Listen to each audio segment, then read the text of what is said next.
ఆగాలే ఆగాలే principal sir and all dear colleagues కూర్చోండి ప్రతి ఒక్కరికి 80వ స్వాతంత్ర దినోత్సవ శుభాకాంక్షలు.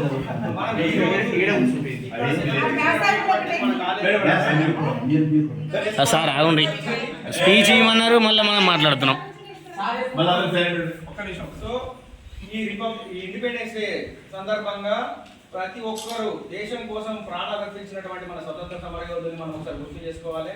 వాళ్ళకు జీవితాంతం కష్టపడి మనకు ఇచ్చినటువంటి ఈ స్వతంత్రాన్ని మనం చాలా వరకు మిస్యూజ్ అనేటువంటి చేసుకుంటున్నాం. ఎస్పెషల్గా యూత్ అనేటువంటి వాళ్ళు మీరే. సో దేశానికి భవిష్యత్తు కాబట్టి మీరు మన మహనీయులు ఎలాంటి మాటలు అనేది చెప్పారో ఆ మాటల్ని తూచా ఫాలో అయిపోయి దేశానికి మీరే మార్గదర్శకులు కాబట్టి దాన్ని ఫాలో దేశాన్ని ఒక గొప్ప దేశంగా మన దేశాన్ని అభివృద్ధి చెందిన దేశంగా మార్చాలని అది ఒక ప్రతి ఒక్కటి మీ చేతుల్లోనే ఉంది కాబట్టి మీరందరూ దేశ భవిష్యత్తు కోసం తోడ్పడాలని కోరుకుంటూ మరొకసారి అందరికీ స్వాతంత్ర దినోత్సవ శుభాకాంక్షలు.